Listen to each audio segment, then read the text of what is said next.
Here's a tune that I'd like to do that dates back considerably further than that last tune did, and it is very much in keeping with a lot of the stuff I like to do and the stuff I love, which is actually, there was a very amazing time in musical history, which is kind of the Depression era.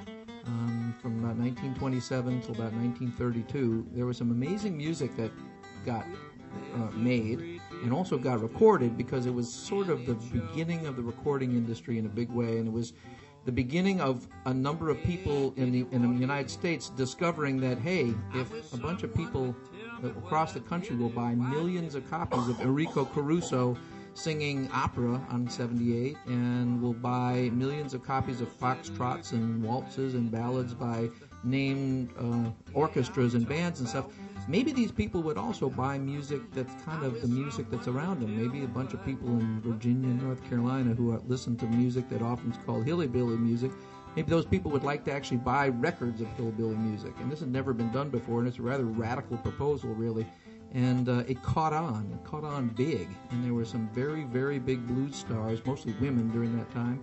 There was hundreds of thousands and even millions of records sold of things like Wreck of the Old 97 and a whole bunch of stuff that is now just completely in the backwaters of musical history, but actually set the tone for really, I think, what we now call American music. And I'm interested in that stuff.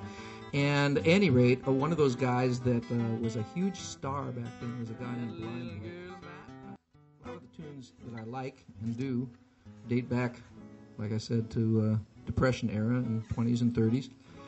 And this one does the same. The only difference is that a lot of the music that I've been doing so far, you would have typically heard in Saturday Night Fish Fries, or possibly Sunday morning on a street corner being played by a guy with a slide guitar and singing a gospel tune, or even in a whorehouse in New Orleans, actually, which is the case with the last tune. But you wouldn't hear this music on the radio. You would do now, and NPR has blues shows and whatnot, but you certainly wouldn't have then. But you would hear a song like the piece of music I'm going to play for you now. This is a tune that was very, very popular in 1927 and is still considered a standard today. And I'd like to dedicate it to some of the players that were the original jazz guitarists, the acoustic guys that sort of paved the way for the later people like Wes Montgomery and Joe Pass and Pat Metheny, who were electric players who play today. This tune is called Stardust. These tunes that I'm about to play are done and written actually by a guy.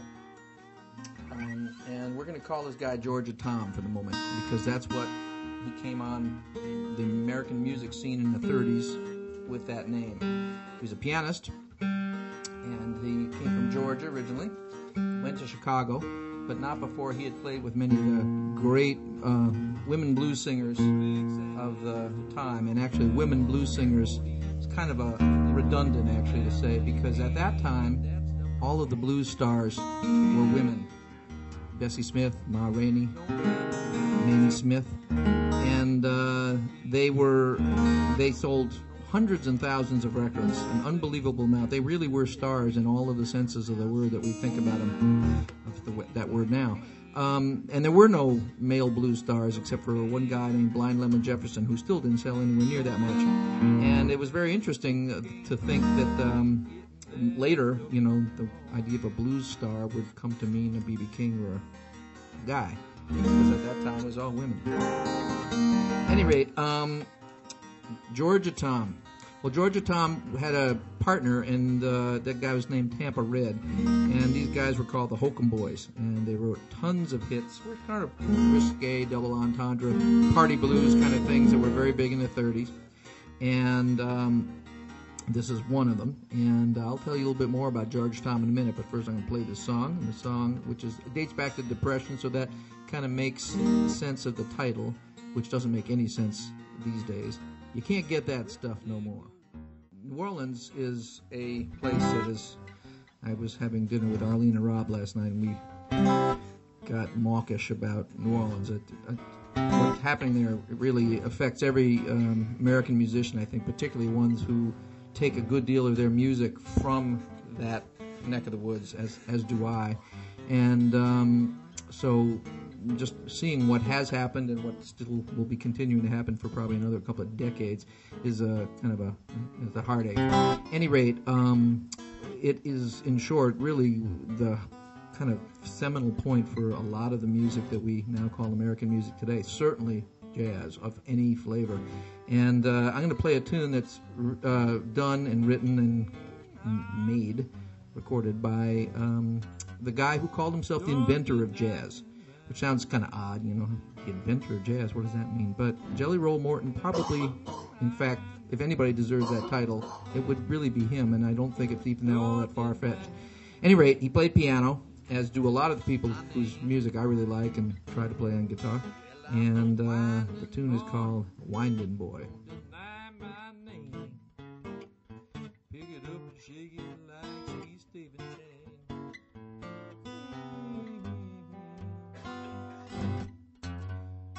Don't deny